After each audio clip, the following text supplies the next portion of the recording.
हम सब एक दौड़ में है ना, एक अजीब सी दौड़ जहां फिनिश लाइन हमेशा आगे खिसकती रहती है। बिल्कुल। हम सोचते हैं कॉलेज खत्म हो जाए फिर सुकून मिलेगा, फिर एक अच्छी नौकरी मिल जाए फिर जिंदगी सेट है, फिर प्रमोशन, फिर घर। ये लिस्ट कभी खत्म ही नहीं होती। कभी नहीं।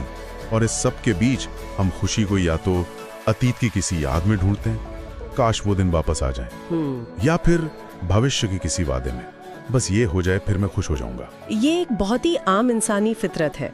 साइकोलॉजी में इसे एक नाम भी दिया गया है, हेडोनिक ट्रेडमिल। Hedonic treadmill? हाँ, जैसे ट्रेडमिल पर आप भागते तो हैं, पर असल में पहुंचते कहीं नहीं।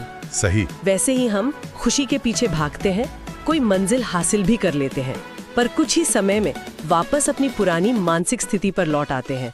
और आज हमारे पास जो स्रोत हैं, वो इसी ट्रेडमिल से उतरने का एक रास्ता दिखाते हैं। अच्छा। वो ये नहीं कहती कि दौड़ना बंद कर दो, बल्कि ये समझाते हैं कि दौड़ते हुए भी अपने आसपास के नज़ारों को कैसे देखना है। ये तो बहुत दिलचस्प है। तो आज की हमारी पड़ताल इसी सवाल के इर्द गिर्द घूमेगी। क्या खुशी वाकई एक आदत है जिसे हम सीख सकते हैं, या ये सिर्फ बाहरी हालातों का नतीजा है?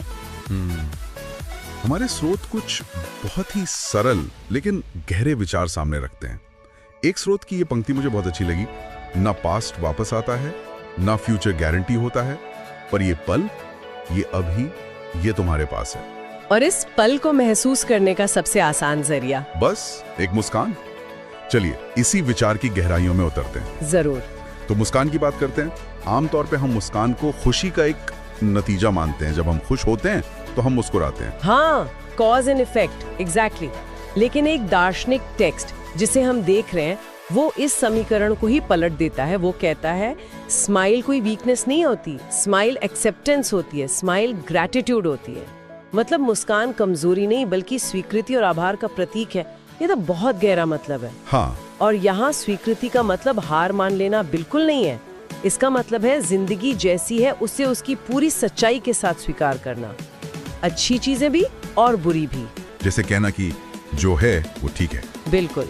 और आभार का मतलब है उस पल में जो कुछ भी आपके पास है उसके लिए शुक्रगुजार होना, चाहे वो सुबह की चाय का कप हो या किसी अपने की आवाज। इस नजरिए से मुस्कान सिर्फ एक चेहरे का भाव नहीं रह जाती, ये एक आध्यात्मिक अभ्यास बन जाती है। हाँ, अपने आप से और इस दुनिया से जुड़ने का एक तरीका। लेकिन यहाँ मेरे मन में एक सवाल उठता है। ये सुनने में तो बहुत अच्छा लगता है, पर क्या ये थोड़ा बनावटी नहीं है? मान लीजिए किसी का दिन बहुत खराब गुजर रहा है, वो अंदर से दुखी है, ऐसे में उसे जबरदस्ती मुस्कुराने के लिए कहना क्या एक तरह का दिखावा नहीं होगा? कैसे वो दुख सच में कम हो जाएगा? ये बहुत ही जरूरी और जायज सवाल है, और यहाँ पर मनोविज्ञान मतलब साइकोलॉजी हमारी मदद करती है। एक बहुत प्रसिद्ध सिद्धांत है जिसे फेशियल फीडबैक हाइपोथेसिस कहते हैं। Facial feedback hypothesis? हाँ, दशकों की रिसर्च ये बताती है कि हमारे चेहरे के भाव सिर्फ हमारे इमोशंस का नतीजा नहीं होते, वो हमारे इमोशंस को प्रभावित भी कर सकते हैं। अच्छा, मतलब उल्टा भी काम करता है? बिल्कुल। जब आप मुस्कुराने की शारीरिक क्रिया करते हैं तो आपके चेहरे की मांसपेशियां दिमाग को कुछ सिग्नल भेजती हैं, और ये सिग्नल आपके मूड को थोड़ा बेहतर करने में मदद कर सकते हैं। इसीलिए हमारा स्रोत कहता है जब तुम बिना किसी रीजन के मुस्कुराते हो, तुम अपने माइंड को सिग्नल देते हो कि सब कुछ कंट्रोल में है। मतलब ये एक तरह का बायोहैक है। हम अपने शरीर का इस्तेमाल अपने मन को प्रभावित करने के लिए कर रहे हैं। एक तरह से कह सकते हैं, पर यहाँ एक जरूरी बारीकी है। ये कोई जादुई बटन नहीं है कि आपने मुस्कुराया और सारा दुख गायब हो गया। ऐसा नहीं होता। शोध भी ये बताते हैं कि ये एक जोर की मुस्कान या नकली मुस्कान पर उतना काम नहीं करता, लेकिन जब आप इसे एक अभ्यास की तरह करते हैं, स्वीकृति और आभार के भाव के साथ, तो ये आपके न्यूरोकेमिस्ट्री पर हल्का लेकिन सकारात्मक असर डाल सकता है। तो ये समस्याओं को खत्म नहीं करता? नहीं, लेकिन जैसा कि स्रोत कहता है, उनका वेट कम हो जाता है, उनका बोझ हल्का महसूस होने लगता है। आप समस्या को ज्यादा शांत और रचनात्मक दिमाग से देख पाते हैं।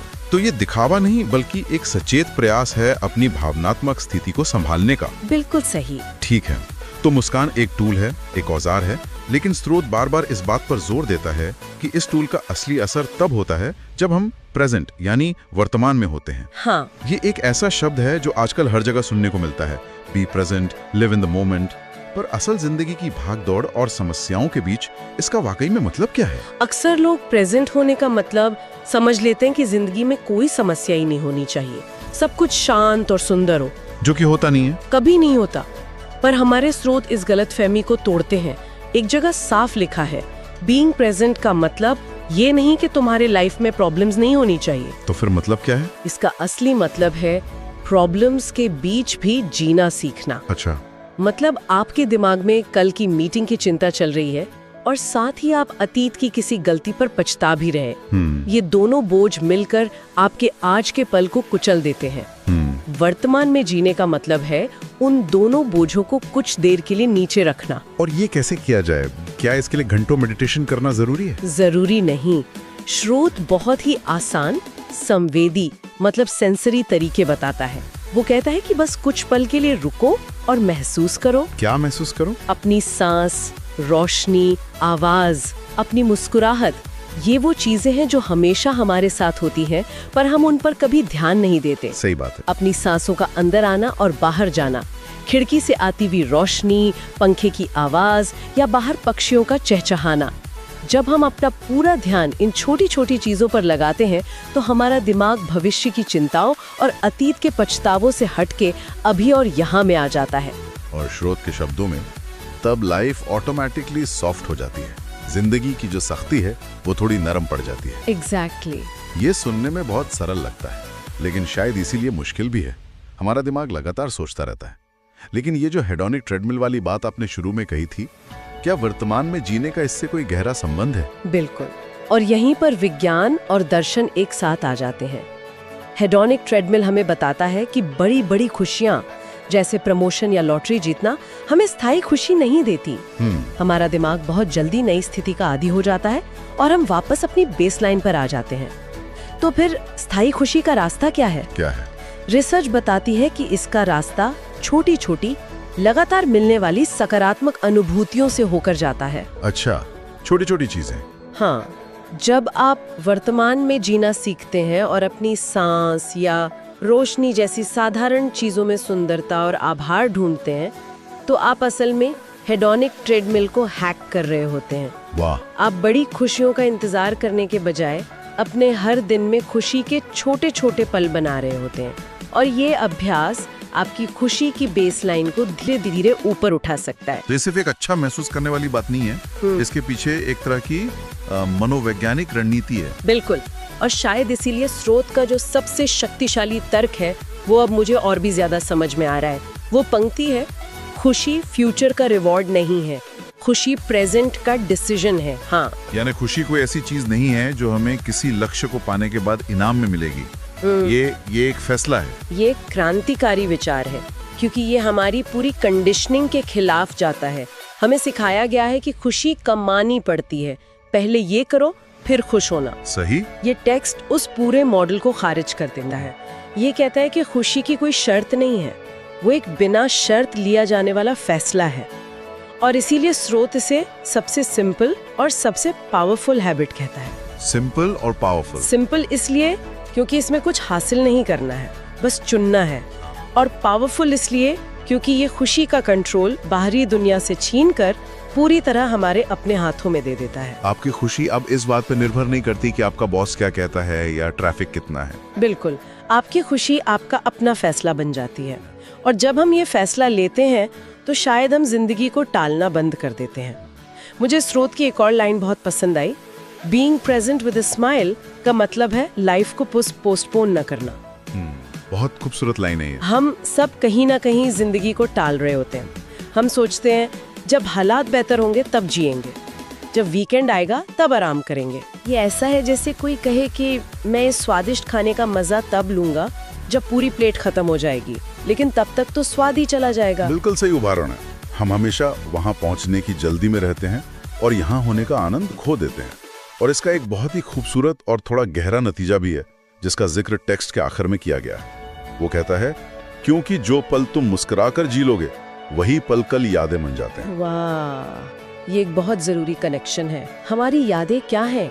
वो हमारे अतीत के पलों का संग्रह ही तो है। मतलब हम जो आज कर रहे हैं उससे सिर्फ अपना आज नहीं बल्कि अपना आने वाले कल का अतीत भी बना रहे हैं। बिल्कुल। सोचिए, अगर हम आज के हर पल को तनाव, चिंता या भविष्य की भागदौड़ में बिता देंगे तो कल जब हम पीछे मुड़कर देखेंगे तो हमारी यादों का खजाना कैसा होगा? वो भी तनाव और चिंता से भरा होगा।